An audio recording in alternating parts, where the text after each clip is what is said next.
Good evening, ladies and gentlemen, and welcome to another episode of MNW Firing Line, your guide to Multiverse Nexus Wrestling. I'm your host, Jerry Aldini, and with me, as always, is Pete McPherson. Hello. Hello, Pete. How are you today, my friend? Oh, I'm tired. It's been a busy few weeks here in Multiverse Nexus Wrestling. We are still playing catch-up and cleanup from Multivania. The biggest Multivania we've had yet. And we have so much to cover. So much that we cannot contain it in one episode of Firing Line. We have made the executive decision to break it up into 2 weeks, which is fine because Firing Line is, while we're doing our work, Flashbang and Warzone are taking some well-deserved time off for a little retooling. As a matter of fact, ladies and gentlemen, after tonight's episode of Firing Line, stay tuned to this channel for a special announcement from the brass about the future. Indeed. And with that, before we get into the show proper, Pete, there's one thing we have to do, and that is, sadly, we have lost another wrestling legend. That is correct. Yes, a few days ago, it was announced that Paul Orndorff, known far and wide as Mr. Wonderful, has passed away. Yes. And he, during the 80s and 90s, was one of the biggest names in wrestling, put on some great matches, and he will be missed. One notable rivalry he had was with Hulk Hogan. He was one of Hulk Hogan's main adversaries for a long time. And, Yep. that's an important role. A hero is only as good as his enemies. Yep. Also, we're reading on social media from Burnout Vaughn. I warned you the Roughnecks would leave a mess with their championship celebration. You should have listened. There's expectations, and then there's what is that? Why? Just why? So, I guess, Pete, with no further ado, we should start talking about Multivania. And this year, Multiverse Nexus Wrestling did something new, and we had a kickoff show on the MNW YouTube channel, hosted by the two of us, as well as Spencer Getty, the manager of the YouTube channel, as well as backstage interviewer, and 11 from United Colonies Wrestling. Well, with that, and not to be outdone, what's a kickoff show without some matches? And these were not dark matches, ladies and gentlemen. No, these were official MNW go in the record book matches.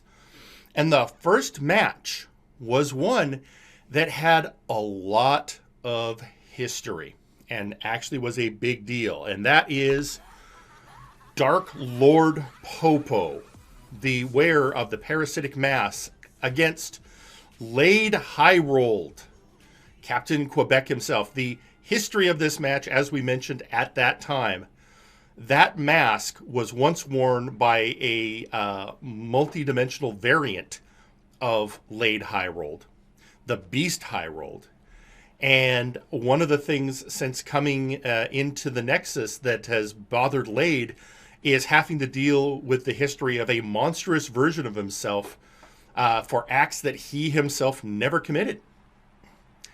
So the French-Canadian Daredevil, I'm sure, taking great satisfaction in being able to get some measure of comeuppance on at least a symbol of that history. Well, it's a chance for vindication for High Rolled themselves, as opposed to, obviously, it is part of the announced card. We know that at one point during Multivania, Dark Lord Popo would have to go up against. Wait, am I getting? You're getting, yeah. It can get confusing. The Beast High Rolled would face off against the Creation. Yes, but that's the one I'm thinking of. But that's day 2. We will cover that match next week. For now, one of the things that's I think fascinating in watching this match, I think we commented on it when we were doing the show live during Multivania weekend. Despite the size difference, Lade Highrolled holding his own against the massive Popo. Highrolled, even though he's not the original version that was in the Nexus for so many years, he has proven himself both in solo competition as part of Nakamo Worldwide and just in general as a competitor you cannot underestimate. Highly skilled, stronger than he looks, and one who just doesn't give up. Whereas Absolutely.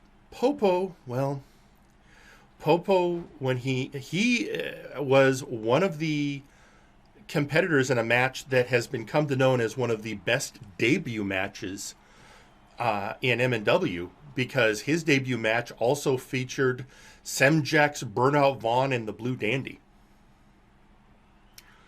And of course, we've seen where many of them, as particularly former heavyweight champion Burnout Vaughn and former Nexus Titan champion Samjax went.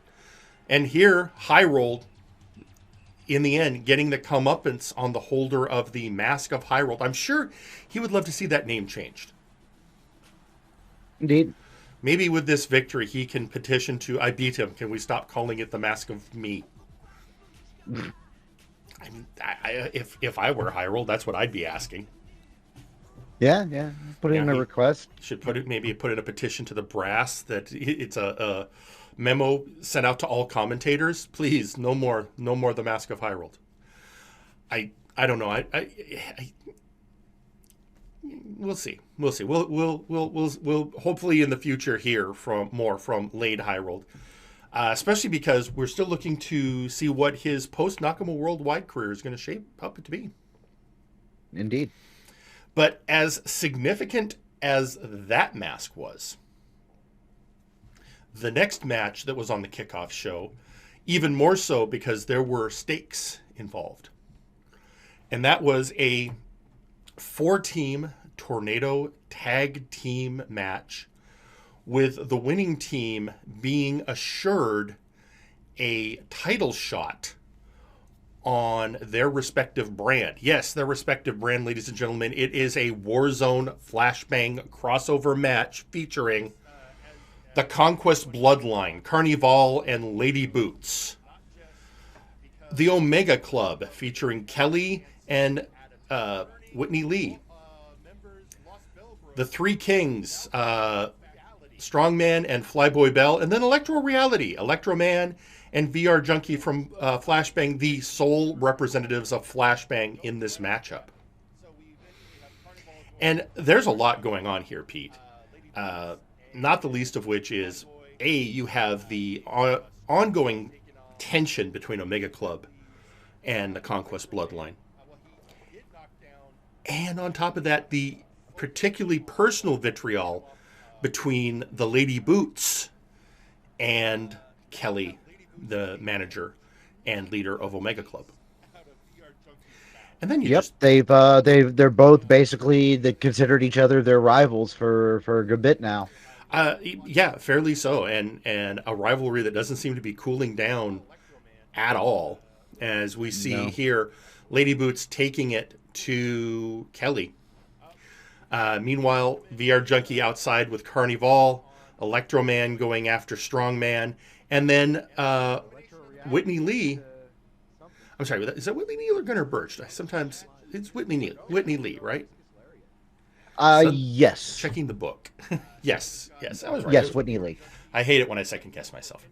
Anyway, and there we have Whitney oddly breaking up a pinfall here against Strongman Bell. I suppose part of that is instinct, because a match like this is an elimination match. You know, there's an argument. Let one of your opponents get rid of one of your other opponents. But I suppose when you're as competitive as Whitney is, and that doesn't matter. Electroman and the VR Junkie, they've been a team, so they are both Flashbang originals. They've been with the promotion 2 years. But only in, I would say, the last 6 months have they truly been coming into their own. Yeah, like you said, the past few times they've been starting to see a little bit of something. Yeah. So it'll be interesting to see if that continues. Yeah, making themselves strong contenders for the Flashbang Tag Championship. Of course, they're in there with the Bell Brothers, 2 men who have held the Warzone strap in the past.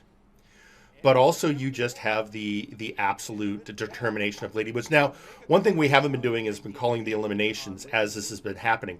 But if you look right now, you have Electorality at full strength. Strongman and Lady Boots, though, by themselves. They are all that remains of their team. And Omega Club at this point completely eliminated, including Lady Boots pinning Kelly personally. No, which had to feel good for Lady Boots. I mean, as we've said, they are rivals. And we see Lady Boots putting the boots to Electroman, and then as his partner, the VR Junkie, eliminates Strongman Bell, it's now a handicap match. It's Electro-Reality versus Lady Boots. And that's never a position you want to be in, especially in an elimination situation where suddenly you're without your partner and you're facing 2 people on the same team, because if it's just a straight 3-on-3, you can hope that they'll interfere with each other. They'll get in each other's way. Yeah, but going against partners, that's then the odds are stacked against you. But not one to really care about the odds. Lady Boots stuns Electroman in the corner, and then after a jawbreaker, gets the pin on the VR Junkie, turning it into a one-on-one matchup, where suddenly the odds are far more in her favor than before. And let's be honest, Lady Boots is somebody who knows how to bring the pain to the point that she secures the victory for the Conquest Bloodline. This means that Lady Boots and Carnival have earned a tag team title shot for the Warzone Tag Team Championship at a future date. So, of course, Lady Boots had been striving for contendership for the Nexus Titan Championship. That didn't go well, and to a certain extent involved, again, her rivalry with Kelly. But now, she and Carnival are both assured a title shot at a future date. And at this point, after watching that performance, I think anyone counting out Conquest Bloodline in that match is making a huge mistake. I can't argue with you there. And with that is, of course, ends the matches that were shown during the pre-show. Now, of course, we would be remiss if we didn't point out that the pre-show also included some crossover matches from various indie promotions, such as the Maelstrom and NNPW, and on Sunday from UCW. And if you want to check those out, those pre-shows are available on the MNW YouTube channel.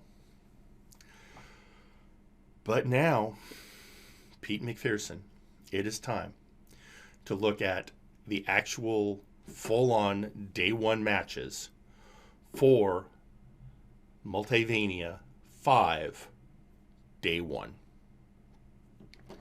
Let's get to it. And the first and to show that the show is starting off in meaning business, the first match is a grudge match against Zephyr Tail, and taking on the returning in his first match back, Jack Andrews. Now, what happened, real quick, filling on history, Zephyr Tail had attacked Jack Andrews backstage and left him hospitalized in retaliation for the suspension of Hey Mr. Rabbit that was led by Andrews' occasional tag team partner, Scott E. Stevens, a petition that Andrews himself signed and has since then regretted, which led to this a street fight, which means everything's legal, falls count everywhere, even outside the arena if it need be. And these two are bringing it brutality to brutality. The last couple of months, Jack Andrews has been stalking Zephyr Tail and other members of the Bloodline, or of Apex, sorry. And now he's got a chance to go after him, and he is not going to waste his time. He is going to get every ounce of comeback he can. But of course, Zephyr Tail is here to remind him, you do not underestimate the sunken sea captain. But he didn't get all of that one. He didn't clear the table.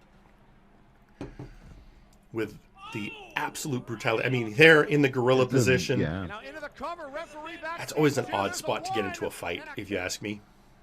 And then this moment, they broke into this, well, they spilled into this office where a member of the brass was actually conducting business and looked none too happy to have his business being interrupted by these two brawlers. But then the brawlers pointed out that he is a fan of WWE 2K19 and really has no basis for insults. Then, of course, taking the fight out into the hall and just going back and forth and back and forth. And can't quite tell who's being interviewed back there. Whoever it was, they ran off quickly as Andrews and Tail took it into the parking garage. Never a great place because, you know, it's just insane that when people will get in like this. Also, I've been given a note. It says here all subs will be mentioned post show. Not sure what that means, but we will honor that.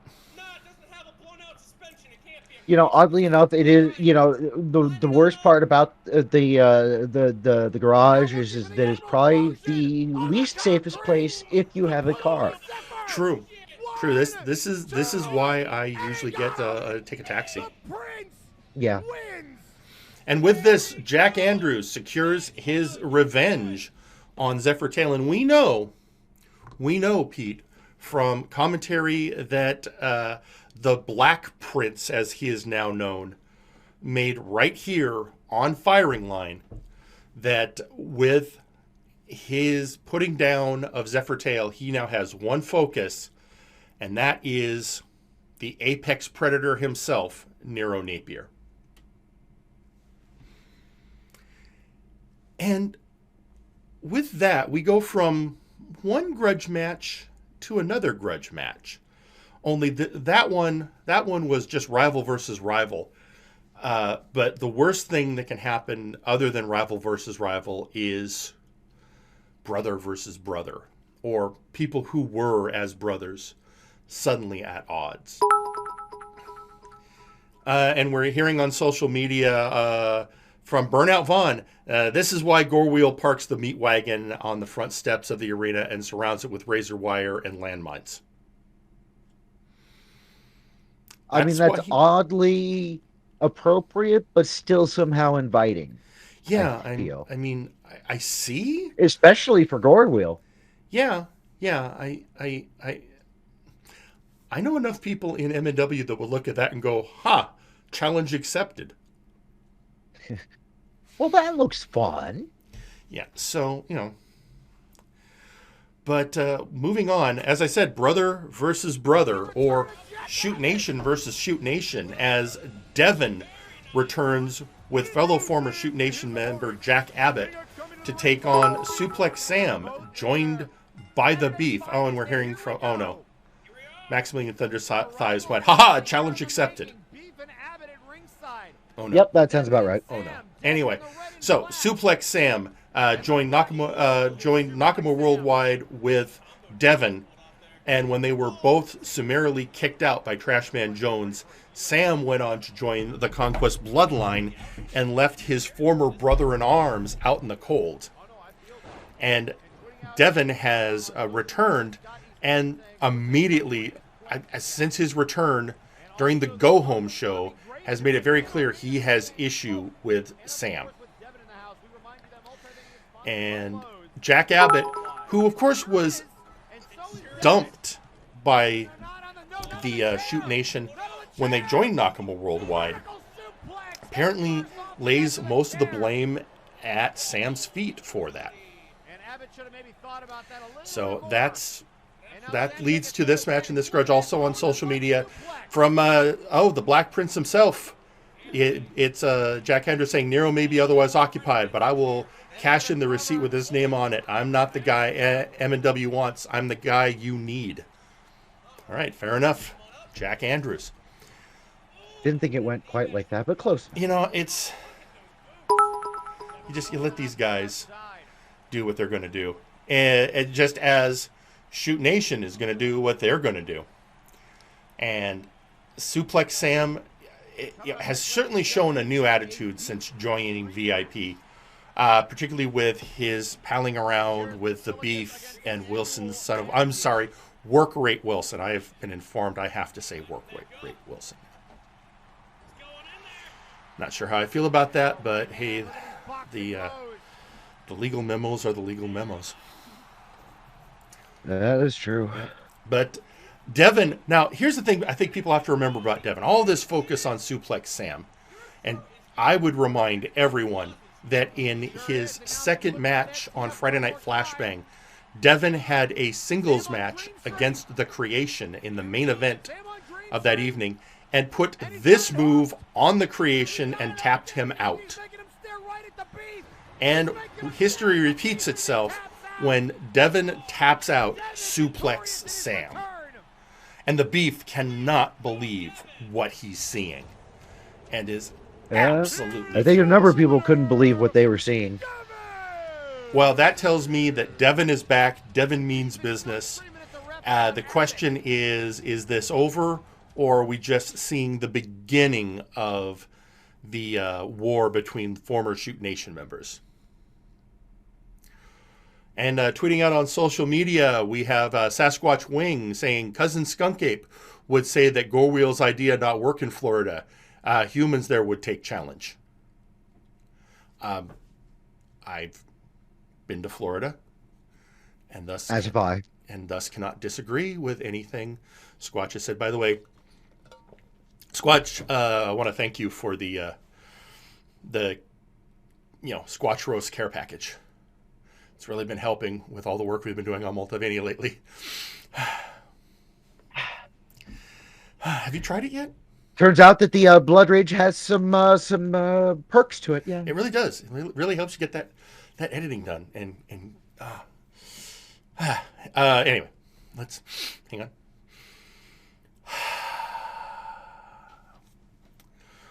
With that, moving on with the moving.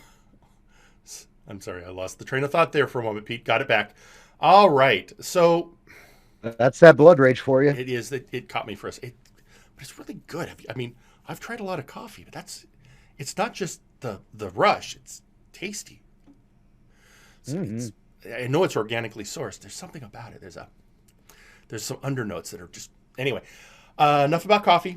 And moving on to somebody who... Well, all right. So, and of course, hindsight 2020, but we will come into this recap clean. On recent shows on Flashbang, calls were made by Suicide Gemini of Hell's Kitchen, looking for something to reignite his passions. And part of that was he managed to get a match booked between Samuel Manatee and Satyrus Basilicus in a Beat the Streak match, which, as we will remind everyone, Satyrus Basilicus is the one competitor in MNW who has never lost a match. Not by pinfall. Ever. Never. Not by pinfall, not by submission, not by countout, not by being in a tag team where his partner ate the pin. The Minotaur's record is completely in the win column. So with that, the head chef of MNW is coming down looking to be the man that will beat the streak of the beast, of the Minotaur, of the possibly unstoppable force. Remember, when Satiris has matches out on social media and in watch parties, the question is always, how many minutes will his opponent last? And here we see some early attempts at offense by Samuel Manatee, which gets him laughed at by the Minotaur. And then he sets up for it, and Hero's Bane. And that's it. Pinfall on Samuel Manatee. And that's it, less than a minute. And you would think, oh, okay, well, that's fine. That's good. It's another win in Satiris Basilicus's column. And that's... you could say it was his main course. Yeah. But in the meantime, backstage, Suicide Gemini is attacking Labras. So and people were wondering, well, wait, is this sour grapes? Is this, he's really mad that his partner, Samuel Manatee, lost to Satiris, and so he's taking it on Satiris's brother, Labras. And that's of course the question. And at least, taking into the locker room, the second time we find ourselves backstage this evening, but at least the last one was an actual match. This is just a brawl. It's just beating. This is, as our friend Gorwheel would say, this is a straight up crumping. Indeed. And a shot to the face. Look out here. And yeah, we're tweeting out on social media. Oh, Mr. Butler saying, and I thought the shit in Berserk was brutal. And it's, at times here, it's when you have so many different beings from so many different realities mixing together with so many different social customs, conflict is inevitable. It's a rich, creamy goulash of rage. Yeah. And considering we're talking right now about the people who run catering, yeah. And with that beating, yeah, it's Gemini is just, I know he's been looking for something to, he said, reawaken the old feelings. Maybe this is what's going to do it to him. Oh, and on social media, we're finally hearing from Gorwheel himself, tweeting, reject civility, return to Crumpin. Well, I mean, like we said, that's just... I mean, he does bring up a good point. I mean, there's a lot to be said. I mean, you can't argue with results, but we'll get into those later. Meanwhile, as we're moving on, I guess part of... Well, I think we'll save this discussion for the end because of what happened in the main event later in the evening. So we'll just save that. And we'll also save other commentary from Mr. Gorwheel since we will be covering his match later tonight. But I suppose, Pete, in the end, we've got a question that still hasn't been satisfactorily answered. Who can take out Satiris Basilicus? I mean, I thought we had a hard time with Nero. Yeah, well, and then considering who Nero has brought into their stable. Oh, Nero. Yeah. I would never slight the strategic brilliance of Nero Napier. He has built the most dangerous, I will say it, certainly the most dangerous faction on on Flashbang, But, I mean, perhaps only rivaled possibly by the Murder Cave for all of MNW. Well, and I'd say that the only thing that the Murder Cave would have in the negative column in that is just that collectively they haven't been together as long. That we know of. Well, sure, and I am largely implying in the ring aspect of it. Certainly good point. Granted. Well, with that said, then I guess in the end it's just the trying to think who is left, who hasn't faced Satyrus yet, who might have a chance against the mighty Minotaur.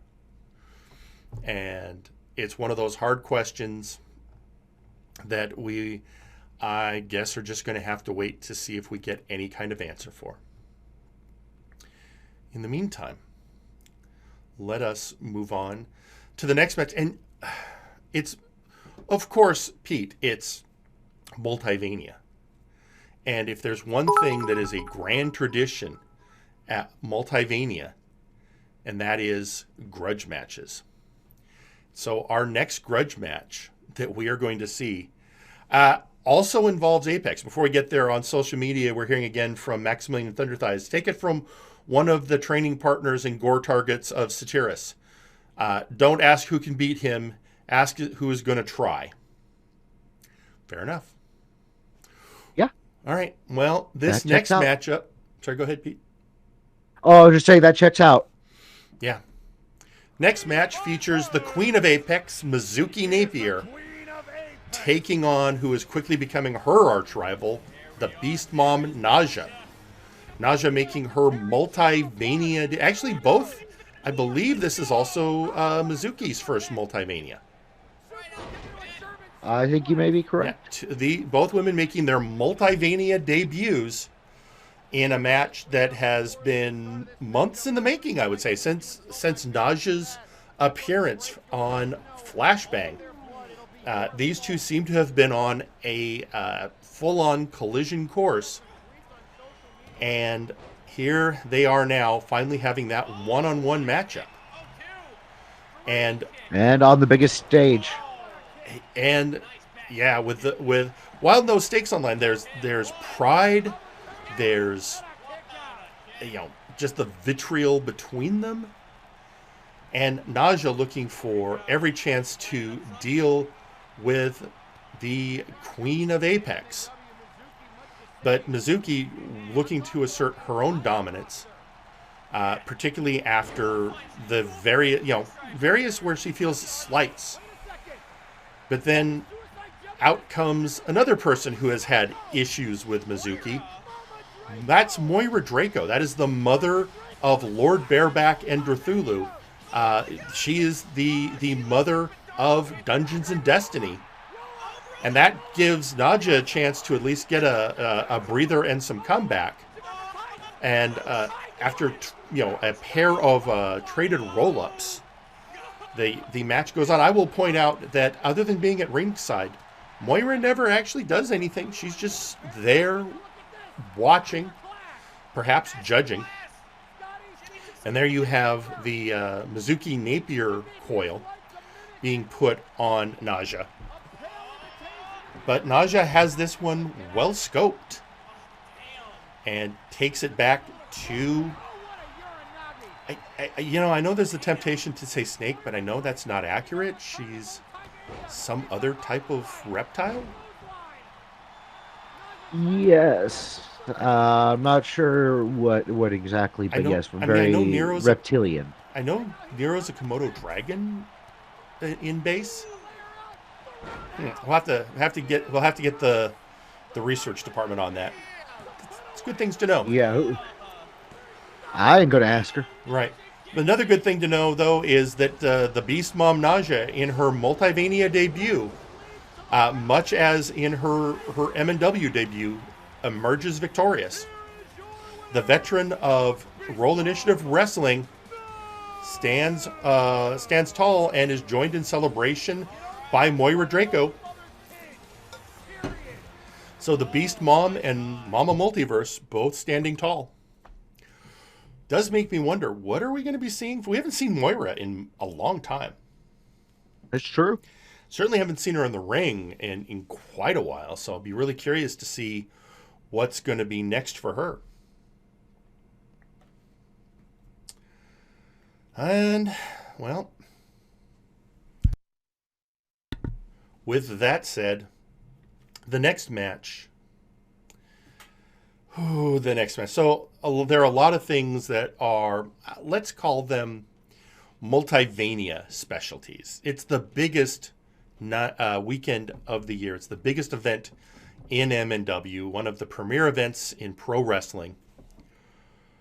And one match that last year was a key match to the entire weekend was the Mega Money in the Big Bank match. The normal MNW Money in the Bank gives you the opportunity to take a title shot after any of the mid-card titles, any of the titles other than the World Heavyweight Championship. The Mega Money in the Big Bank match gives you an exclusive opportunity at the MNW Heavyweight Championship. Last year, Mega Money in the Big Bank was won by Justice Jake. And at the end of the weekend, he cashed that briefcase in on Hat Smoke to win his MNW Heavyweight Championship. Thus, all eyes are on this match because everyone knows that with the history, this briefcase could be telling come the main event. And who is in that match? Well, first off, from High Voltage, it's Aiden Zero, the leader of the Conquest Bloodline, Semjax. From the Sentinels, Daverman. The leader of VIP, Azir Taran. From Omega Club, Alpha Kong. From the HR office, Registered Anon. From Legion, D4C Trice. And from the Roughnecks, the former heavyweight champion, Burnout Vaughn. And then Chaos. Because really, any ladder match ultimately is going to be chaos. I mean, I've never seen one that isn't.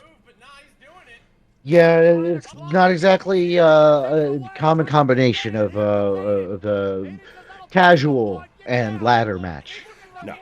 Also, I mean, ladder matches, I mean, this is one of those match types where, you know, you look at people who would normally be favorites, and how do you pick? Because it's a completely different style of wrestling. It can play against certain people's. If your play style is brutalize your opponent and knock him out, it can help, but it can't get you the win. This is a match that favors quickness, agility, ring awareness, and strategizing. And here we see, you know, Samjax went up several times. Vaughn went up a few times. We saw Azir Taran many times. And this is a field of some of the top wrestlers in the Warzone roster. And a lot of people pointed out that there were several people, I mean, Taran, Samjax, Daverman, you name them. Any one of them getting that briefcase, it's easy to see them. These are people who could go after the big title without an advantage. But give them the advantage of a Money in the Bank? Yeah. And here, you know, after several going back and forth, as often happens in these, so much of the action happens outside.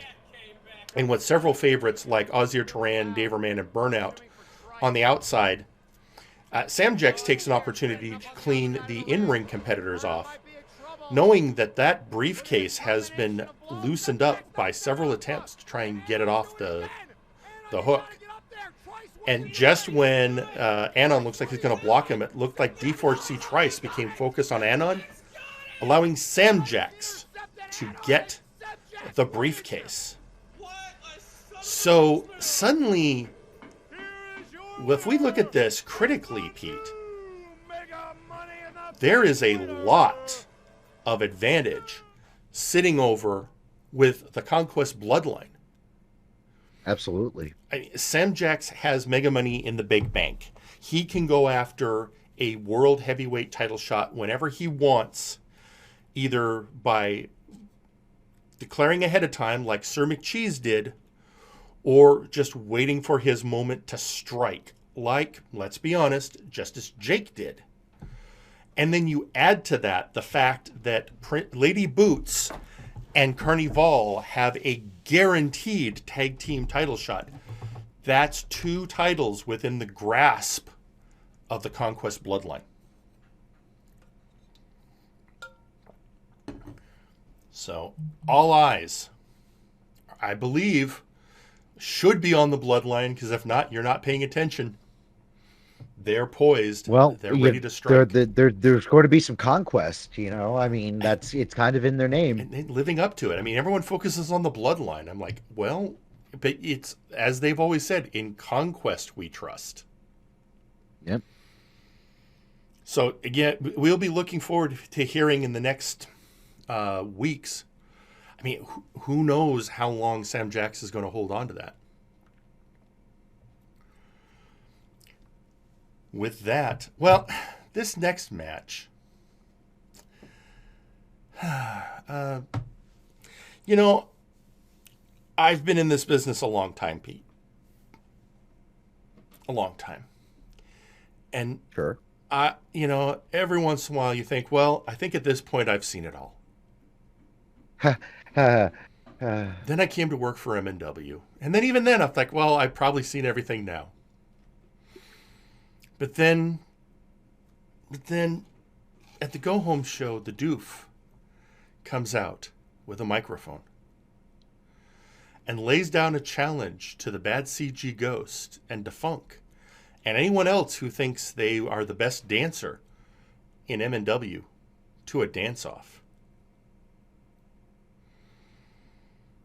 I really thought I'd seen everything, Pete. And then I saw this. And so those competitors, those people who picked up the Doof's challenge, well, obviously we have the Doof. And then the Funk. I mean, if there's going to be a dance contest, the funky one is going to be there. No surprise, the Bad CG Ghost coming out. And Sugarfoot Iron, the ballroom dancer. I mean, everyone expected Sugarfoot to come out. What people didn't necessarily expect was the Slamphibian. I think that was surprising. Certainly no one expected Donkey Kong. No one thought synonymous of dancing with Donkey Kong. You know, typically associated with Walmart, and now currently working with Dr. Caliban. Yep, this is all true. So yeah, 4 rounds. Each competitor comes out to doing their dances. Each person getting, you know, and we see some innovative dance moves, some use of space, work in the crowd. People looking to remind them, hey, you know, this, you know, for example, Sugarfoot going, I've been in ballroom competition. A little bit of a street dance style from Slamphibian. Also hearing out from Defunct. Oh, group, you know, bringing out partners was allowed, as we see with Donkey Kong coming out with Thunderbolt and doing a dance routine that while homaging main event mix.exe. Also, hearing on social media from Defunct, baby, that night everyone went big. Everyone brought it, but now we've got expectation to go even bigger from here on out. That implies there's going to be another one, Pete. I think Defunct's Oh saying boy. this may become a Multivania tradition. And of course, PM Ghost not to if Donkey Kong's going to bring out partners, the bad CG Ghost is going to bring his partner PM Ghost. Meanwhile, Sugarfoot showing not just ballroom but a bit of belly dancing in his repertoire. Apparently trying to say that those hips don't lie. Yeah. Slampibian again. Slampibian seems to be very much from a breakdance style. Whereas you have Donkey Kong showing himself very much an energetic dancer. And Sure. then we have the Doof, who apparently is wanting to show the various different ways you can do the white boy shuffle. Mm-hmm.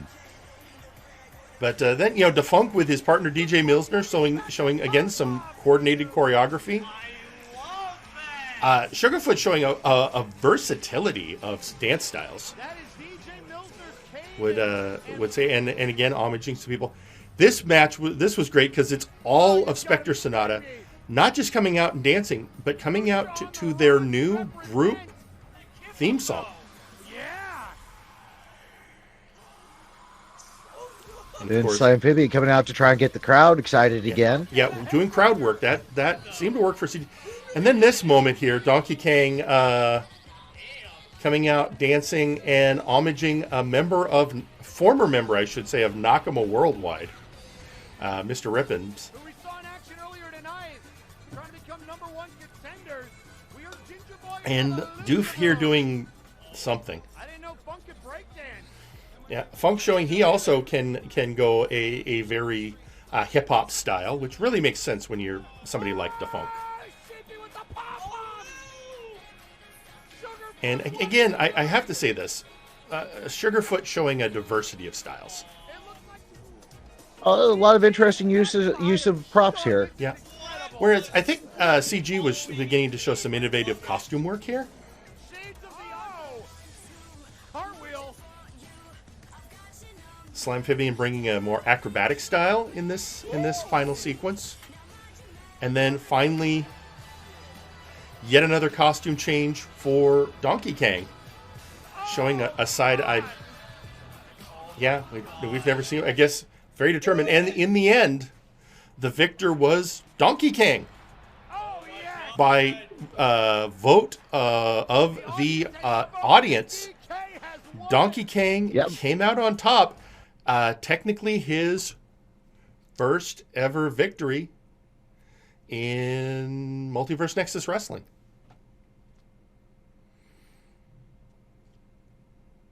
I mean, not a wrestling match, but a Sure. Turtleneck.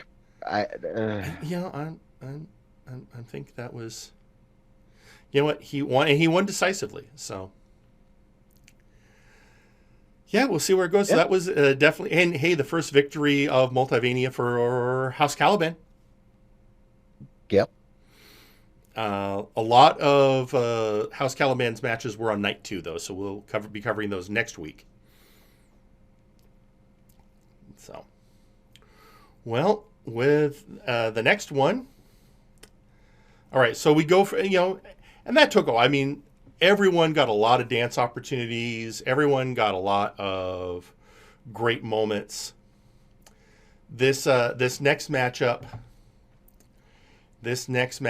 comes. Well, we were discussing earlier the Murder Cave. And this next match has direct fallout from that and everything that happened surrounding it, because it is Exar Kun, former leader of the Faces of Fear, facing his former faction mate, Dr. Grimm. Exar, of course, feeling that because of interference during a title match of his, he feels that he has been slighted. Well, he has been betrayed, in truth. And, while he is a Sith, one thing he cannot stand is betrayal. And so this match comes about. And both men, and these are two, I mean, either one of them, I see them going into the ring with somebody and I'm thinking, oh, that other person's in trouble. But this, with them facing off, you have the Sith Lord versus the closest thing you're going to see to a true supervillain in MNW. Yep. And just no quarter given. Absolute brutality between both men. And it does beg to me still a question that I don't feel has been satisfactorily answered yet. And that is, what's left of the remnants of the Faces of Fear? I mean, Grizzly Adams and Dr. Grimm are both part of the Murder Cave. Storyteller is at least was facilitating a lot of what was happening for Grimm and Adams. Lucius Constantine has been absent for months. No one knows what's become of him. Right. I feel that Exar Kun is the last face standing. Yeah, it would seem so. So this leads us to, where are we going next? Meanwhile, the Murder Cave, well, Murder Cave member Chaz Lee is the World Heavyweight Champion. So they are, they are sitting at the top of the pyramid, as it were, or the sitting head of on the table. The gold at the head of the table. They have the brass ring, as it were. And with that, though, Exar Kun shows they may have all the cards, but do not count the Sith Lord out. And with that, again, we are, I think, just seeing the leading edge of this story. So there we have it, and we can only wait to hear what will come next from Exar Kun and the, I guess, whatever is left of the Faces of Fear versus the Murder Cave. And with that, ladies and gentlemen, we are going to take a short commercial break, and then we'll be right back with more MNW Firing Line. Are you having trouble up there? Can't seem to keep it up in form? Does no amount of gel or jelly seem to even keep it stiff? Well, have no fear, because Absolute Hair Care is here. Absolute Hair Care is a service dedicated to ensure that you have a quality and style that makes you look not only great, but also looks good even when you get pile-driven in the ring.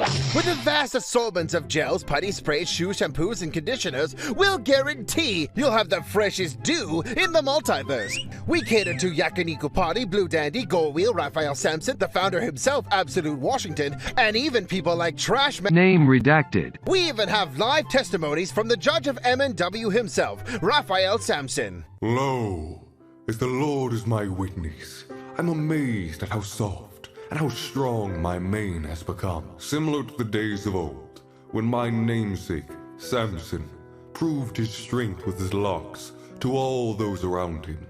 So I too prove the power of my hair by keeping it from damage done by inadequate salon products and being brought headfirst into the floor. Thank you, Your Honor. To get your appointment, call 1-800-ABSOLUTE today. We eagerly await your call. And remember, can't return to your roots? Get Absolute.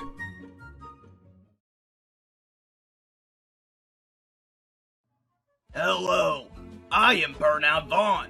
I am here to spread awareness of drinking responsibly and promoting MNW's Help Them Kids program, created by HR. As someone who partakes in a bit of the bubbly myself and a history of over-drinking on numerous occasions, I believe I'm the perfect role model to not follow when it comes to drinking. Seriously, who's dumb enough to look up to my drunk ass? When drinking, know your limits. It's fun to drink sometimes. It's not fun to drink to the point where you lose your memory of the night before and somehow end up on the rooftop of one of your fellow employees' townhouses. Wait, why does it sound familiar? When drinking, take note of the alcohol content of the beverage you are partaking in. 6 beers is not the same as 6 jars of Crockfar's homemade bathtub moonshine. Well, of course it's not. That's the point. Finally, I would like to address alcoholism. If you or a loved one suffers from alcoholism and you are drinking, stop it. Get some help. We at MNW want to see all of our fans living healthy lives and living said lives to the fullest. And if you're gonna drink, at least do it at our damn pub where we can cut you off. Jeez! Support small businesses, you fuck. Drinking should be a fun exercise, and by drinking responsibly, you can achieve that. This has been Burnout Vaughn, and thank you for your time. Okay, holy shit. Is he gone? He's out the building. Okay, he did a fucking burnout in the parking lot. Holy shit, that guy's insane. This has been a paid announcement from the HR department of MNW. May God rest your soul. And we're back. Well, there's only a few matches left to cover in night 1 of Multivania V. And the first one, so for a good while now, the staple of MNW Friday Night Flashbang has been the showcase match. A match where 8 competitors get a chance to show off their ability and get a chance to make a name for themselves. And many people have come out of showcase matches as stars, such as Henry Colt and Big Rock. And we keep record of who wins showcase matches so that that can be touted. And so the match we are about to see is the king of the showcase match. This is a match featuring the top 8 competitors of the showcase match who weren't already booked in other matches. That's fair. Some people we didn't want to double book. But these are the top competitors in showcases vying for the chance to claim to be the king of the showcases. And it starts out with Lasumi the robot, who just prior to this won his 4th showcase match, tying this man, up till now the king of the showcases, Big Rock. In the 3-win club is the aristocratic Kenneth, Fuck Him Wang, and Brandon Boss, apparently doing an homage to Helix. In the 2-win columns, you have Dragoon, Matt Baker, Alexis Edmonton. And Alexis, some people said controversial, since one of her 2 showcase wins was in a house show.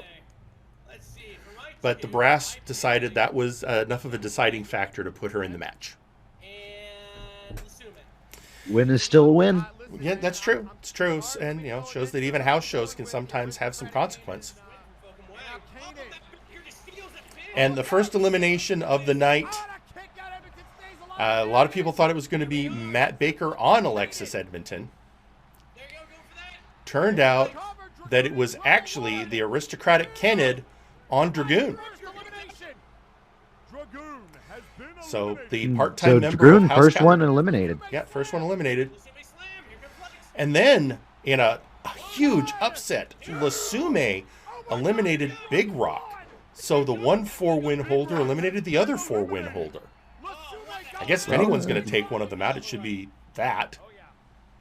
It's a smart strategy. Well, it is, especially, you know, if you have a chance to take out one of the biggest threats in the match, you take him out.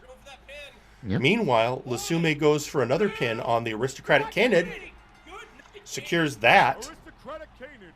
Kenneth, another person who made a name for themselves, particularly in showcases. And then you see Boss going after Alexis while Lasume goes after Wang. So, and but in a position where it looks like Lasume might have gassed himself. But no, he was actually using the ropes for leverage and eliminated both Wang, and then in very short succession tried to eliminate Alexis Edmonton. Didn't quite take. But while Lasume was laid up in the corner, Edmonton gets a pinfall on Brandon Boss, thus taking out the last of the 3-time winners. And that takes us to 3. It's Alexis Edmonton, Lasume, and Matt Baker. Baker representing the Arcane Protection Services and getting a suplex head slam, I guess, from Edmonton. But while focused on Baker, Edmonton finds herself slammed to the floor by Lasume. Little taunt to body there. Little taunt to, and with that, we're down to 2. So Arcane Protection Services and the Guild find themselves in the final 2 in this King of the Showcase match. And with that, after a brief kick out, Lasume taking a moment to reassess. I'd say catching his breath, but I mean, he's a robot. And 1, 2, 3. And with winning this match and securing the first ever 5th win in a showcase match, Lasume 01 the Robot stands as the undisputed king of the showcase matches. And tweeting out on social media is Lasume, saying, "It was a hard match, but a fun one." Well, we're glad you enjoyed yourself, Lasume. It's important to enjoy your work. Well, Pete, we have 2 matches left to cover. Yep. And this brings us to an important part of our show. Because we here on MNW Firing Line like to call out the hard work of all of our wrestling talent, especially when it comes to making their own promotional material. And with that, ladies and gentlemen, it's time for the Multivania Night 1 audio promo of the week. Beep. Beep.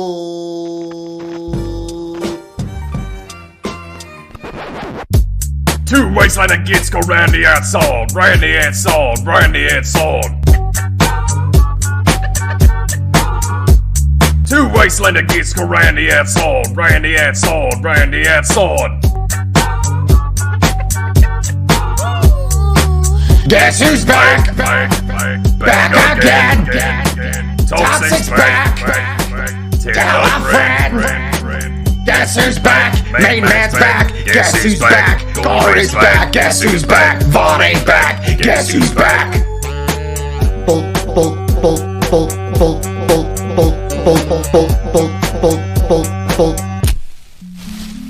I created a monster, cause nobody wants to see Rev anymore. They want the main man, I'm chopped liver. What do you want the main man? This is what I'll give you. A little half-life mixed with some hard liquor, some vodka that'll jumpstart my heart quicker than the shot. The shot's fought at the hospital by the doctor when he's not cooperating. What goes back on the table when they're operating? You waited this long, now stop debating, cause we're back, we on the attack and dominating. I know that you got a shot there, Samsey, but your partner's caffeine problem is complicating. So the ABP won't let us be, and Chain Hill just keeps breaking knees. One's even gone and copied me, but all I see is edgy me. So come on and dip, you bum and gets fucked that. Take the belts with the flick at the wrist and get ready, cause now I'm super heavy. Just settle down the lawsuits, fuck you. Now these looks like the best for me, so everybody come witness me, cause we need a little controversy, cause the show be empty without me. Now these looks like the best for me, so everybody come witness me, cause we need a little controversy, cause the show be empty without me. La la la la la.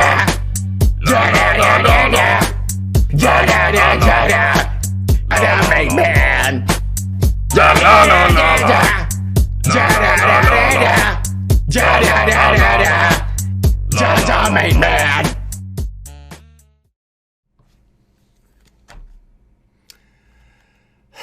some moments just stand like for themselves. I was going to say, you were talking earlier about the dance off being the thing you had never thought you would,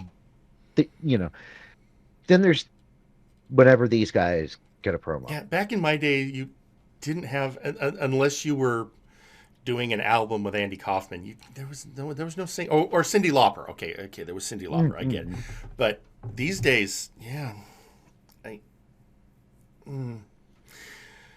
you know what? That's fine. Let's go to the match. This, of course, was leading us into the MNW World Tag Championship title match, the four-way tornado tag team match featuring the All Odds, Eastern Bloc Party, the Toxic Wastelanders, and the Unified Tag Team Champions, Chained Hell. And at this point, and as is traditional in this type of match, much like the pre-show match that earned Conquest Bloodline a title shot from the winner here, this is an elimination match. And there's, where do you even start this? So people often ask, what's a Haas fight? I would say, with the exception of possibly, of all people, the Flame Revenant, this is a Haas fight.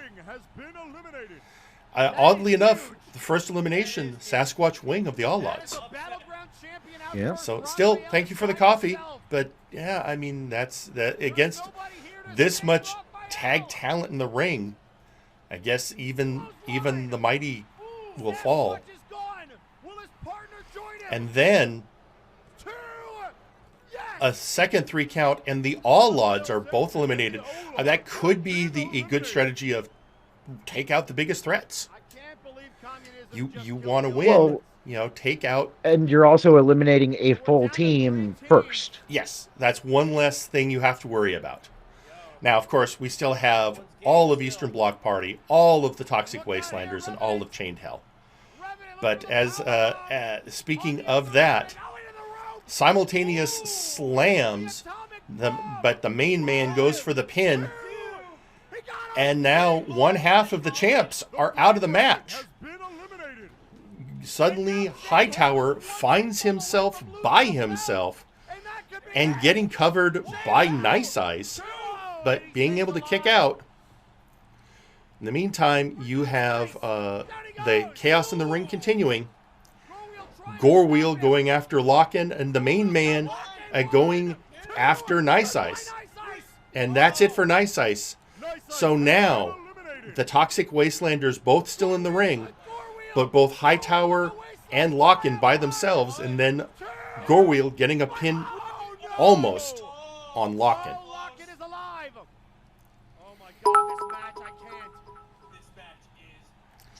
And then we have, coming down to the wire, again, the Toxic Wastelanders have always been an effective team together.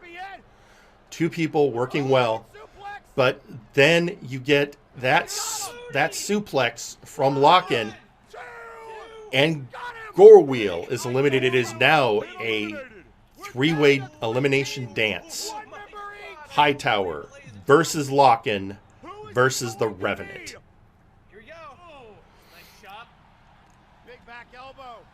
And the next elimination is going to take out one of those teams. Going to take out one of them.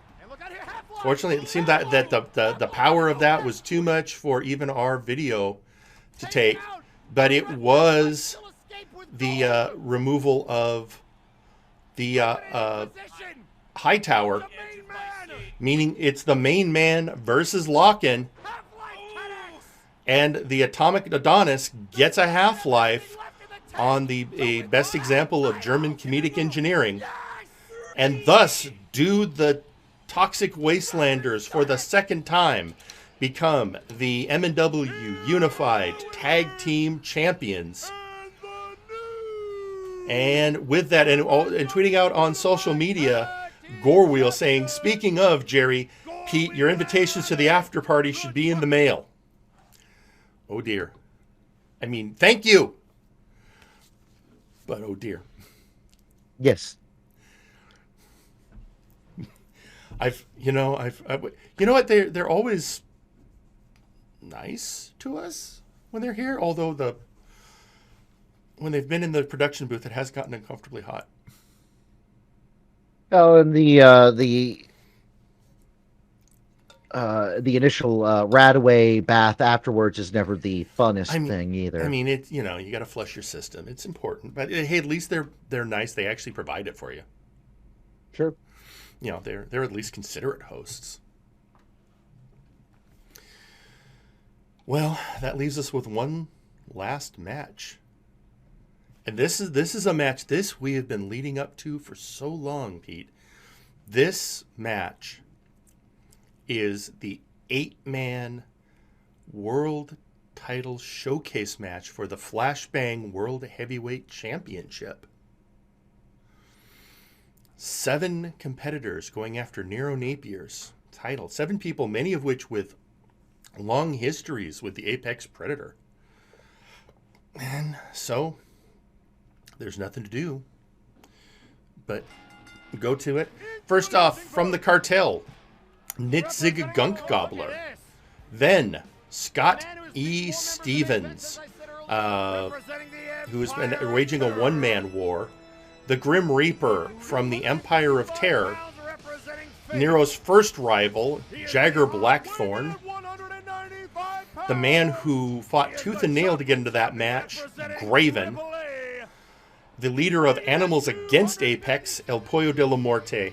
And then finally, the man himself, the Apex Predator, the man who has held that World Heavyweight Championship for 1 year. He won it last year at Multivania, and no one was able to unseat Nero Napier.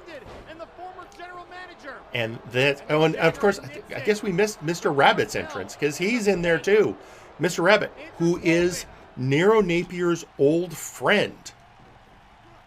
So many people, so much history, so much insanity.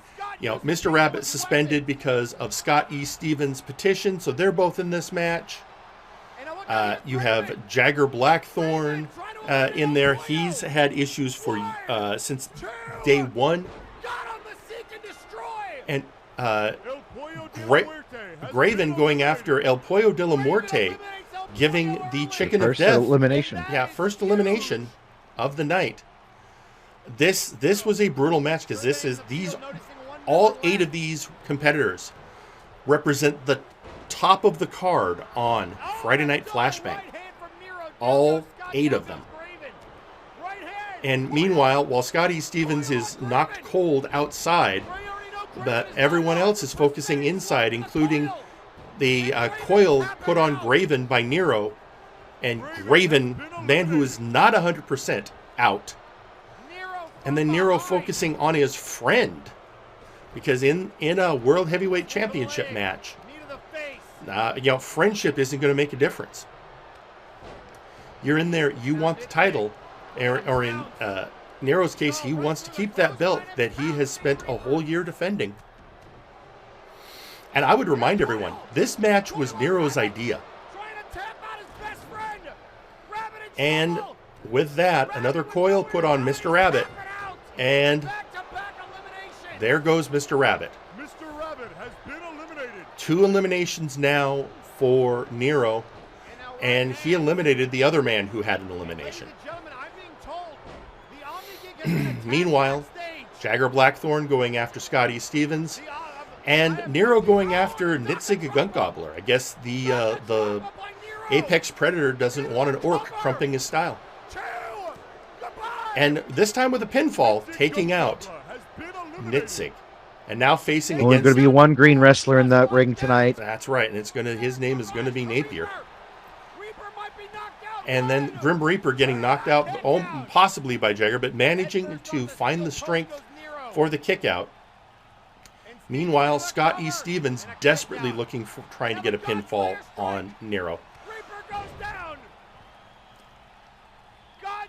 And then a Godslayer onto Grim Reaper, and a 3 count, and Jagger gets rid of the chief strategist of the Empire of Terror, a man who had to go through 3 different matches to qualify to get into this showcase match. And then we come to this moment, Jagger exhausted outside, an in-ring, Nero Napier versus Scott E. Stevens. Stevens saying he wanted to get his hands on the Apex Predator, one of the only 2 people in Apex he is not defeated. But Stevens finding himself in a coil, and despite his technical expertise, he taps out. And with that, it comes full circle. Nero Napier finally finds himself against his, as we said, the first person that ever stood against him as a nemesis on Flashbang, the Omni Slayer, Jagger Blackthorn. And both men, top, the leader of Apex versus the leader of Fate. And with that, getting him into a, I believe that's a Titan of Boa? Yes. And that is correct. But Jagger showing himself resilient, if nothing else. Jagger is bleeding. But look out, no! Titan of Boa! There's the Titan of Boa. And with that, getting him into a pinning predicament, and against all odds, Nero Napier wins, assuring that he will go down in the MNW record books as the longest reigning title champion in MNW history. The only question now is how much longer is he going to hang on to it? Yeah, he can't hold it. Logic dictates he can't hold it forever. But he has held it for a year and 2 Multivania wins in a row. Let's be honest, Nero Napier undefeated at Multivania. But then this happened. Suicide Gemini, who earlier in the evening there were reports of the Omni Geek having been taken out backstage. And then as we see this, as this was happening, reports started coming in. Information had come in, compiled by the Omni Geek and Papusa PI, and resources provided by other sources. And we went from this knowing a truth. Every attack that has happened in the backstage of Flashbang was the work of this man right here, either directly by him or by people working for him.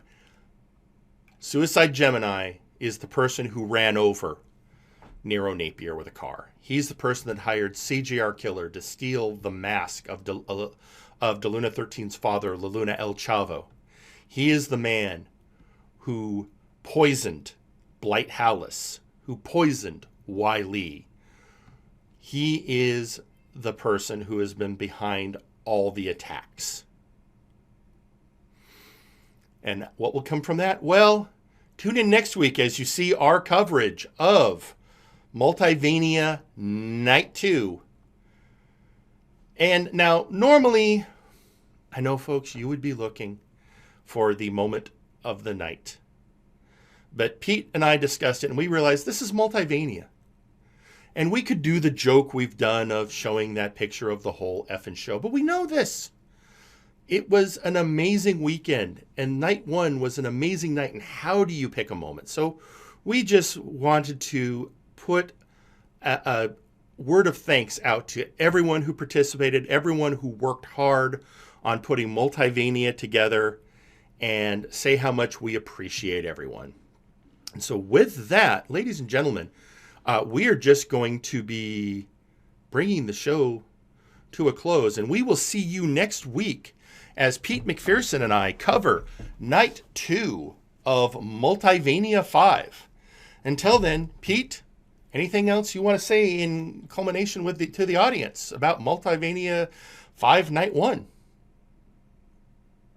Stay tuned, folks. Night 2 is just as crazy. It is. So, ladies and gentlemen, stay tuned after the show. There's for a special announcement from the brass. For Pete McPherson, I'm Jerry Aldini. Good night.